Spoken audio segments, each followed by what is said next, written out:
को तस्वीर करना है अब, हर एक ख्वाब ताबीर करना है अब। अगर पर खुलेंगे तो परवाज है, ये आगाज है, कामयाबी का आगाज है, एक नई जिंदगानी का आगाज है।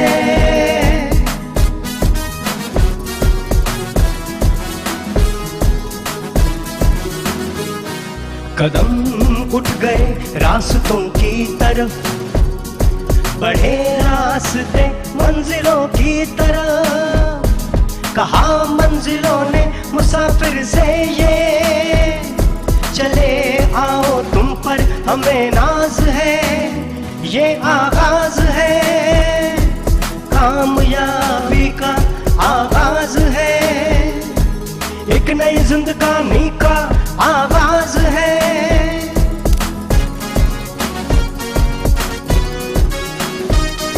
सबका ख्वाब कामयाब हिंदुस्तान। कामयाब हिंदुस्तान के एक नए एपिसोड में मैं प्रवीण आपका इस्तकबाल करता हूं। कामयाब हिंदुस्तान का यह सफर बहुत शानदार चल रहा है। इस सफर में हम एक से बढ़कर एक स्टार्टअप्स को देख रहे हैं। स्टार्टअप, छोटी टीम, मजबूत टीम, एक ऐसी टीम जो देश की बड़ी बड़ी समस्याओं को हल कर रही है। और अगर आज की समस्याओं की बात करें तो वो है रोजगार। नौजवान रोजगार की तलाश में होता है, वो देखता है अलग अलग वेबसाइट्स पर कि यहां 2 मिलियन जॉब्स हैं, यहां 3 मिलियन जॉब्स हैं, इसके बावजूद मुझे नौकरी क्यों नहीं मिल रही है। अब सोचिए, कोई स्टार्टअप अगर इन नौजवानों की मदद करे तो कैसा रहे। यही काम किया राउंड वन स्टार्टअप ने। राउंड वन ने किस तरह से अपने सफर की शुरुआत की, उसके फाउंडर सीईओ निशांत के जहन में कैसे यह आइडिया आया और किस तरह से राउंड वन नौजवानों की रोजगार हासिल करने में मदद कर रहा है, इन तमाम मसलों को आज कामयाब हिंदुस्तान के इस खास एपिसोड में हम आपके सामने रखने जा रहे हैं। तो बने रहिए हमारे साथ।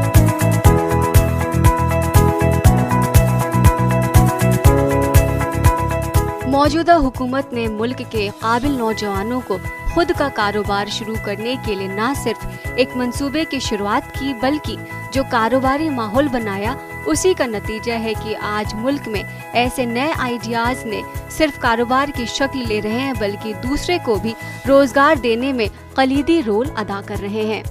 रोजगार और कारोबारी माहौल को फरोग देने के लिए 15 अगस्त 2015 को लाल किले की फसील से वजीर आजम ने स्टार्टअप इंडिया मंसूबे की शुरुआत का ऐलान किया था। स्टार्टअप इंडिया के जरिए हुकूमत नए कारोबारियों को एक प्लेटफॉर्म देने में मदद करती है, साथ ही उन सारी दिक्कतों और परेशानियों को खत्म करती है जिसके चलते कोई इनोवेशन या आइडिया कारोबार की शक्ल नहीं ले पाता था। स्टार्टअप इंडिया के तहत अब हुकूमत 25 करोड़ रुपए तक के इन्वेस्टमेंट पर स्टार्टअप कंपनियों को इनकम टैक्स से छूट मिलती है। इसके अलावा सरकार उन इकाइयों को भी स्टार्टअप मानती है जो अपने रजिस्ट्रेशन या क़याम के बाद 10 साल तक काम कर रही है। हुकूमत के स्टार्टअप इंडिया पहल किस तरह से जमीन सतह पर रंग ला रही है, इसका अंदाजा हम इस बात से लगा सकते हैं कि आज ऐसे आइडियाज भी कारोबार की शक्ल ले रहे हैं जो न सिर्फ खुद के कारोबार को फरोग दे रहे हैं, बल्कि दूसरे काबिल नौजवानों को रोजगार से जोड़ने में एक मरकजी रोल अदा कर रहे हैं। आज एक ऐसी इंटरनेट वेबसाइट रोजगार के हवाले से तवज्जो का मरकज बनी है जो नौजवानों के मुस्तकबिल को रोशन करने का काम कर रही है। इन्हीं में एक नुमाया नाम है round1.in का। कामयाब हिंदुस्तान। राउंड वन एक ऐसा स्टार्टअप जो नौजवानों को रोजगार दिलवाने के लिए मदद कर रहा है। किस तरह से इसका आइडिया जहन में आया, और ऑलरेडी कई ऐसी एजेंसीज हैं जो पहले से कन्वेंशनल तरीके से काउंसलिंग का काम कर रही हैं या नौकरी दिलवाने के लिए काम करती हैं, उनसे ये स्टार्टअप किस तरह से अलग है, या क्या डिसरप्शन, जैसा मैं हमेशा कहता हूं कि स्टार्टअप किसी इनोवेशन या डिसरप्शन के साथ आता है, वो प्रोसेस में भी हो सकता है, तो किस तरह से नौकरी दिलवाने की या नौकरी मिलने में मदद करने की प्रोसेस को डिसरप्ट किया राउंड 1 ने, क्या क्या ऐसी चीज़ें मुहैया कराई जो पहले से मौजूद नहीं थी, वो तमाम चीज़ें बताने के लिए इस वक्त मेरे साथ निशांत माथुर मौजूद हैं। निशांत फाउंडर हैं, CEO हैं राउंड 1 स्टार्टअप के। सबसे पहले मैं आपका इस्तकबाल करता हूं। निशांत, मुझे ये बताएं सबसे पहले कि किस तरह से आपके जहन में ये आया, क्यों आपको ज़रूरत महसूस हुई कि इस तरह का स्टार्टअप काम कर सकता है? मैंने देखा कि मेरे जो साथी हैं जो बिल्कुल बहुत अच्छे क्वालिफ़िकेशन के साथ जॉब ढूंढ रहे हैं, उनको जो जॉब चाह रहे थे उनको मिलने में बहुत मुश्किल हो रही थी। और हो क्या रहा था कि वो उन कंपनीज़ में अप्लाई कर रहे थे जहां बिल्कुल उन्हीं के जैसे लोगों को नॉर्मली हायर करते हैं, और वो कंपनीज़ एक्चुअली उनको हायर करना भी चाहती थी, लेकिन जो ज़रिया था उनके अप्लाई करने का वही टूटा था। तो क्या करते थे कि कंपनी के वेबसाइट पे गए, वहाँ अपनी CV डाल दी, नौकरी या किसी और वेबसाइट पे अपनी CV डाल दी, और मोस्ट ऑफ द टाइम तो कोई देखता ही नहीं था CV, क्योंकि इतनी सारी CVs मिलती थी इन कंपनीज़ को। तो मेरी एक फ्रेंड थी, वो एक्सेंचर में अप्लाई करना चाह रही थी। मैं पहले एक्सेंचर में ही काम करता था, तो मैंने उनकी मदद करने के लिए एक अपने दोस्त को कनेक्ट किया जो वहाँ काम कर रहा था, और उससे पूछा कि आप इसकी सिफारिश करना चाहते हैं कंपनी में कि नहीं। तो उसने बोला कि श्योर, मैं बात कर लेता हूँ एक बार, और अगर ठीक लगे तो मैं सिफारिश करके इसका एप्लीकेशन आगे पहुँचाता हूँ। उस सिफारिश करने के बाद 2 हफ्ते में उनको इंटरव्यू कॉल आ गया। तो मुझे ये एहसास हुआ कि जो ज़रिया था उनके अप्लाई करने का, उसी में प्रॉब्लम थी, और ये जो सिफारिश के थ्रू अप्लाई कर रहे हैं उसमें उनको ज़्यादा सफलता मिल रही है। तो यही चीज़ हम बाकी लोगों को कैसे पहुंचाएं। तो हमने राउंड 1 प्लेटफॉर्म स्टार्ट किया, जिसमें अगर आपके पास कनेक्शन हो ना हो, आप फिर भी कंपनी एम्प्लॉयज़ के साथ बात कर सकते हैं और उनसे एक सिफारिश अर्न कर सकते हैं। तो हमने इस सिलसिले में करीब 30,000 कंपनी एम्प्लॉयज़ इकट्ठे किए अपने प्लेटफॉर्म पे, और जॉब सीकर्स को मार्केट किया कि आप आइए हमारे प्लेटफॉर्म पे रजिस्टर होइए, और आप जिस कंपनी में आप जॉब ढूंढ रहे हैं, बजाय ये कि आप बस उनको ईमेल कर रहे हो या जॉब पोर्टल पे अप्लाई कर रहे हो, आप वहाँ कंपनी में किसी से बात कीजिए और वहाँ सिफारिश लीजिए, और उससे आपके चांस काफ़ी बढ़ जाते हैं, और कम से कम आपकी रेज्यूमे देखता तो है कोई और सीरियसली लेता है। तो ऐसे हमने ये प्लेटफॉर्म शुरू किया।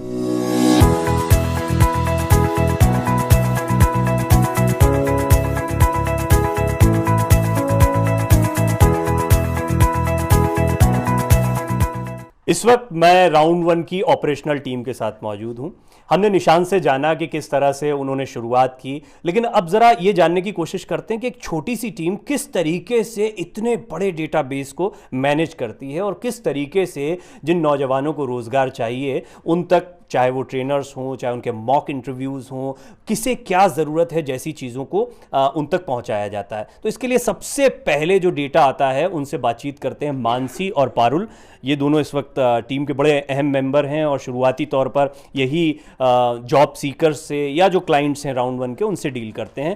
तो मानसी, पहले आप मुझे बताएं कि किस तरह से आप लोग काम करते हैं। जब आपके पास डेटा आता है तो सबसे इनिशियल फेज़ में आप क्या करते हैं? इनिशियली जैसे ही हमारे पास डेटा आता है, हम कैंडिडेट्स को कॉल करते हैं उनकी प्रोफाइल समझने के लिए और उनको सर्विसेज के बारे में एक्सप्लेन करने के लिए, समझाने के लिए बेसिकली। जैसे ही हम उनको कॉल करते हैं, उनको समझाते हैं प्रोफाइल के बारे में, और उनकी प्रोफाइल के बारे में हम समझते भी हैं। एंड जैसे ही हमारे पास एक डेटा क्लियर हो जाता है कि हाँ, ये कैंडिडेट इस प्रोफाइल में है, हम उनको आगे फर्दर एक इंटरव्यूअर के साथ मैच करते हैं जो उन्हीं की सेम प्रोफाइल से होते हैं। उनके तजुर्बे के हिसाब से, वो उनके तजुर्बे से ज़्यादा होते हैं बेसिकली।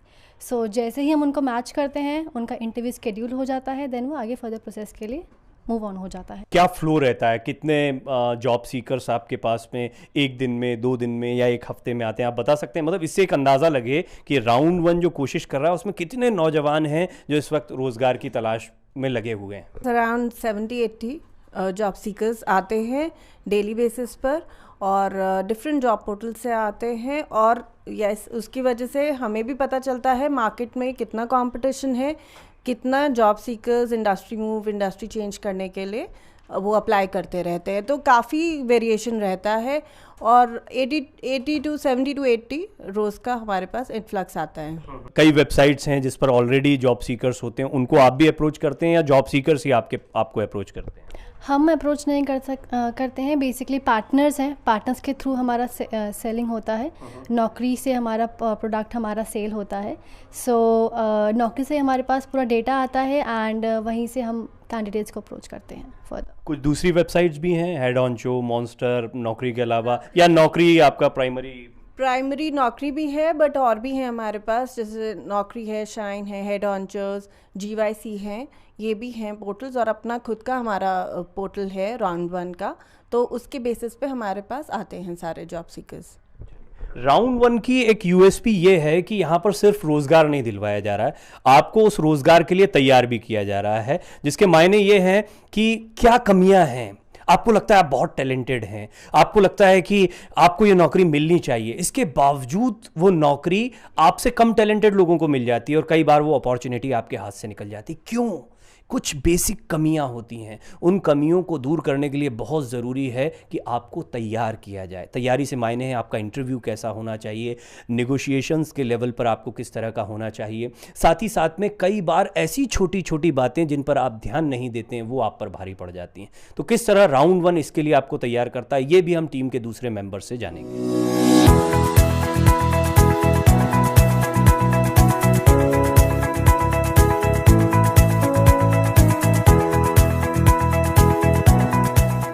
प्राइमरी डेटा आने के बाद कोऑर्डिनेशन बहुत ज़रूरी है। मॉक इंटरव्यूज़ किस तरह से नौजवानों को रोज़गार दिलवाने के लिए महत्वपूर्ण है, ये हमने अभी तक जाना है, लेकिन इनके बीच में कोऑर्डिनेशन भी या टाइम मैनेजमेंट भी बहुत ज़रूरी है। विनय और जमुना मेरे साथ मौजूद हैं, ये राउंड 1 की टीम के बड़े अहम सदस्य हैं, ये इस कोऑर्डिनेशन को देखते हैं। सबसे पहले विनय से हम बातचीत करेंगे। विनय, मुझे ये बताएं कि किस तरीके से आप कोऑर्डिनेशन करते हैं और शुरुआत में क्या कहते हैं आप जब जॉब सीकर्स आपसे कनेक्ट होते हैं? जब जॉब सीकर्स हमसे कनेक्ट होते हैं तो हम जॉब सीकर्स एंड इंटरव्यूअर से कांटेक्ट करके उनसे एक टाइम शेड्यूल करते हैं मॉक इंटरव्यू के लिए। एंड उस मॉक इंटरव्यू के टाइम पर हम मॉर्निंग में उन्हें रिमाइंडर कॉल्स देते हैं, बिकॉज हमारे पास एक सिस्टम होता है जिसमें कि messages, emails and call reminders हमारी तरफ से उन्हें जाते हैं for each and every step. And then उसके बाद हम उन्हें मॉर्निंग में रिमाइंडर देते हैं एंड देन मेक श्योर करते हैं कि वो कॉल जिस टाइम पे शेड्यूल्ड है उस टाइम पे हो जाए, बिकॉज हमारे पास अराउंड मोर देन 400 कॉल्स भी होती हैं। सो हम मेक श्योर करते हैं कि सारी कॉल्स हो जाए। बट कभी कभी उनको इश्यूज़ आते हैं, लाइक कभी इंटरव्यूअर्स अवेलेबल नहीं होते हैं, कभी जॉब सीकर्स अवेलेबल नहीं होते हैं। देन हम उनसे कोऑर्डिनेट करके उसे रीशेड्यूल करते हैं एंड देन हम कोशिश करते हैं कि वो शेड्यूल टाइम पे फिनिश हो जाए। एंड देन जब वो कॉल्स हो जाती हैं देन हम उसे एक पोस्ट MI कॉल करते हैं just to inform, just to know that कि कैसा गया आपका मॉक इंटरव्यू। एंड उसमें हम उनसे पूछते हैं कि आप सेटिस्फाइड है कि नहीं है, एंड 99.9% तो सेटिस्फाइड ही होते हैं। देन हम उनकी कोचिंग कॉल शेड्यूल करते हैं विद HR एक्सपर्ट, जो कि हमारी जो नेक्स्ट स्टेप है हमारी टीम का। एंड देन उस कोचिंग कॉल में वो गाइड करते हैं, then what are the feedback receive करते हैं जो हम इंटरव्यूअर से, उसके बिहाफ पे हमारे HR एक्सपर्ट उन्हें कॉल देते हैं एंड देन उन्हें गाइड करते हैं कि ये आपकी स्ट्रेंथ है, वीकनेसेस है, ये टेक्निक्स हैं जो आप अडॉप्ट कर सकते हैं जिससे कि आपका जो इंटरव्यू होगा, नेक्स्ट इंटरव्यू होगा, उसमें आप अच्छा परफॉर्म कर सकते हैं। Then all these things covered होती हैं इस कोचिंग कॉल में। तो ये देख आपने डिटेल में समझा कि किस तरह से कोऑर्डिनेशन टीम काम करती है। अभी जमुना से भी हम बातचीत करते हैं। अच्छा, मैं ये सोच रहा था इंटरेस्टिंग फैक्ट कि यहाँ पर काम करते करते तो आप खुद जॉब लेने के बड़े एक्सपर्ट हो गए होंगे, क्यों जमुना? अगर आप जॉब सीकर्स की मदद करते करते आपको क्या सबसे इंपॉर्टेंट समझ में आया कि उनके लिए ये सबसे ज़्यादा ज़रूरी काम होता है, इस पर जॉब सीकर्स को फोकस करना चाहिए? बेसिकली सबसे पहला जो चीज़ है वो तो है उसके जो रेज्यूमे होते हैं। मोस्टली क्या करते हैं, बहुत सारे कैंडिडेट होते हैं उनको पता नहीं हो कि रेज्यूमे किस तरह से बनाने उनके, तो वही उनको फोकस करना होता है। और बहुत सारे ऐसे लोग होते हैं कि उनको पता नहीं होते कि किस एरिया पे उसको जाना होता है, किस लाइन पे उसको जाना होता है। मेरे साथ भी खुद ऐसा होता है, मेरे को पता नहीं होता कि किस एरिया पे मेरे को इंटरेस्ट है, किस पे जाना है, तो वही सब देख के पता चल जाता है। बहुत बढ़िया। ये जमुना ने छोटी सी बात की लेकिन बड़ी इंटरेस्टिंग और इम्पॉर्टेंट बात है। सबसे पहले हमें पता ही नहीं कि हमें क्या करना है। अच्छा, हमें समझ में आ जाता है कि हमें ये करना है, तो अप्रोच कैसे करना है, उसके लिए हमारी बेसिक तैयारी, ख़ास तौर पर हमारा प्रोफाइल या हमारा बायोडेटा किस तरह का, रिज्यूमे किस तरह का होना चाहिए, उसे कैसे पेश करना है, ख़ुद को कैसे पेश करना है, किस तरह के इंटरव्यू में क्वेश्चंस हो सकते हैं अलग अलग फील्ड्स को लेकर, उसके एक्सपर्ट्स के ज़रिए आप उसके एक्सपर्ट से आपको कनेक्ट करवा के उसके लिए आपको तैयार करना, ये राउंड 1 की टीम का काम है। कामयाब हिंदुस्तान। राउंड 1 एक शानदार काम कर रहा है नौजवानों के लिए। दरअसल नौजवानों के जहन में सबसे बड़ा सवाल यही आता है कि नौकरी की तैयारी हम किस तरह से करें। दूसरा, उन्हें ज़रूरत तो है लेकिन कभी वो एक्सपर्टाइज या उन एक्सपर्ट से मिलने का मौका नहीं मिलता जिन्हें ये पता है कि एक जॉब सीकर में एचआर डिपार्टमेंट क्या ढूंढता है, वो कौन सी क्वालिटीज़ हैं जो एक रिज्यूमे में देखी जाती हैं या किसी के बात करने के अंदाज में तलाशी जाती हैं। इन चीज़ों के लिए अगर आप पहले से तैयार हो जाते हैं तो जाहिर तौर पर आपकी मार्किंग अप होती है या फिर आप बेहतर इंटरव्यूज़ दे सकते हैं। मेरे साथ इस वक्त बहुत ही अहम टीम है राउंड 1 की। दरअसल 2 एचआर एक्सपर्ट्स मेरे साथ मौजूद हैं जो कि एक सबसे महत्वपूर्ण मकाम पे आए। कोऑर्डिनेशन हो गया, ऑपरेशनल टीम ने या डेटा टीम ने अपना डेटा कलेक्ट कर लिया, लगातार जॉब सीकर्स को कॉल किए जा रहे हैं। उसके बाद ये एक्सपर्ट्स उन जॉब सीकर्स से बातचीत करते हैं। मेरे साथ ग्रीष्मा, पूजा मौजूद हैं, इन दोनों से बातचीत करते हैं। इनका लंबा एक्सपीरियंस रहा है एचआर फील्ड में, ये अलग अलग स्टार्टअप्स के लिए भी काम कर चुके हैं और कई जॉब सीकर्स की मदद पहले भी करते रहे हैं। नाउ ये एक ऑर्गेनाइज्ड वे में या राउंड 1 का जो एक कंसेप्ट है उसके तहत जॉब सीकर्स की मदद कर रहे हैं। किस तरह से ये इनसे जानते हैं। सबसे पहले पूजा से हम बातचीत करेंगे। पूजा, मुझे ये बताएं कि क्या वो चीज़ें होती हैं जो एक जॉब सीकर में एचआर देखता है और कैसे आप उसके लिए नौजवानों को तैयार करते हैं जो आपके साथ रजिस्टर्ड होते हैं। सबसे पहले जो हम उनको जिस चीज़ पे एनालाइज करते हैं वो होता है किस किस्म से वो बात कर रहे हैं। फिर जो उनकी नॉलेज है उसको हम एनालाइज नहीं करते हैं, लेकिन क्या उनका स्ट्रक्चरिंग है रिस्पॉन्स का, उन्होंने कितना तेज़ बोला, कितना धीरे बोला, और भी बहुत सारी कॉम्प्लेक्स चीज़ें होती हैं जब कोई इंटरव्यू देता है। ऑटोमेटिकली जब भी कोई इंटरव्यू के लिए जाता है तो वो थोड़ा नर्वस होता है। तो जो एचआर के हम लोग प्रोफेशनल्स हैं, हमें पता है कि एचआर में जब भी कोई आता है तो वी ऑलवेज डिस्काउंट दैट, हम डिस्काउंट कर देते हैं उसकी नर्वसनेस। लेकिन एट इंटरव्यू प्रो हम उनको तरकीबें बताते हैं कि कैसे वो अपनी नर्वसनेस को थोड़ा कंट्रोल में रखें, कैसे वो स्ट्रैटेजीज अपनी यूज़ करें जो कि आप अपने रिस्पॉन्सेस को स्ट्रक्चर कर सकते हैं ताकि एचआर वालों को आप वैसे जवाब दें जैसे वो सुनना चाहते हैं। तो ये काफ़ी सारी चीज़ें हम उनसे शेयर करते हैं, पर ये हम शेयर करते हैं उनके इंटरव्यू के बेसिस पे। जैसे उनका मॉक इंटरव्यू हुआ है, जो इंटरव्यूअर होता है वो हमें बताता है कि इसमें इस कैंडिडेट के ये खामियां थी या ये खूबियां थी, तो हम उनसे बात करते हैं, उनको समझाते हैं कि ये जो आपकी अच्छाइयां हैं इनको हमेशा बनाए रखें और फोकस रहें, और ये जो आप में इम्प्रूवमेंट का स्कोप है इसको आप ऐसे इम्प्रूव करेंगे। हम उनको बहुत सारी चीज़ें बताते हैं। तो पूजा ने एक ये देखिए, आप सबसे अहम बात होती है कि हमें पता नहीं होता है कि एचआर से किस तरह से हमें डील करना है या एचआर किस नज़र से आपको देख रहा है। अब वो कौन सी बेसिक बातें होती हैं जो कि जिनका आकलन किया जाता है, छोटी छोटी बातें, उस पर ज़रा ग्रीष्मा से भी हम जानकारी लेते हैं। जैसा मैंने बताया कि इन दोनों का, पूजा और ग्रीष्मा का, एचआर को लेकर बड़ा अच्छा एक्सपीरियंस रहा है और अब कई जॉब सीकर से जब ये लगातार बात करते हैं तो इन्हें समझ में उनकी खामियां भी आती हैं और एचआर की नज़र से ये उनको देखते भी हैं। ग्रीष्मा, मुझे ये बताएं कौन सी वो बातें होती हैं या छोटे छोटे पॉइंट्स होते हैं जिसको नौजवान मिस कर जाते हैं जब वो रोज़गार के लिए या जॉब के लिए जाते हैं। एक तो सबसे पहली चीज़ जो हम लोग उनके साथ फोकस करते हैं, जैसे हम स्टार्ट करते हैं, वो तो ये हो गया कि कैसे अपने आप को कंडक्ट किया, जो कि पूजा ने आपको ऑलरेडी बताया, राइट।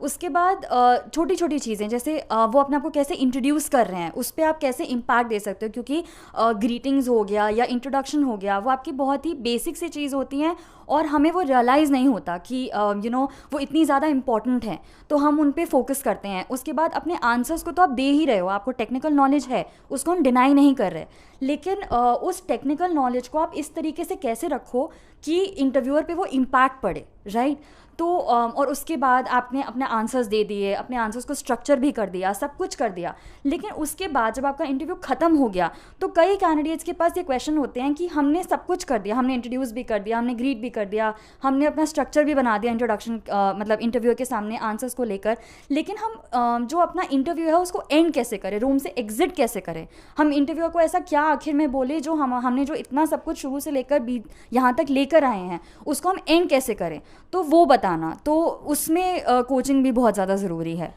तो अलग अलग डिपार्टमेंट्स, अलग अलग फील्ड्स के नौजवानों का ये एक्सपर्ट्स जो हैं ध्यान रखते हैं, लेकिन खुद अगर हम राउंड 1 की बात करें तो एक टीम है, और बेशक ये टीम बहुत छोटी है, कॉम्पैक्ट है, लेकिन इसके बावजूद इनका डेटा बहुत बड़ा है, इनके साथ जॉब सीकर्स की तादाद बहुत बड़ी जुड़ी हुई है जिनसे लगातार इन्हें कम्युनिकेट करना होता है, कोऑर्डिनेट करना है। तो राउंड 1 का एडमिनिस्ट्रेशन कैसे चलता है ये भी हम आपको बताएंगे। आगे बढ़ते हैं और कामयाब हिंदुस्तान के सफ़र को और आगे बढ़ाते हैं।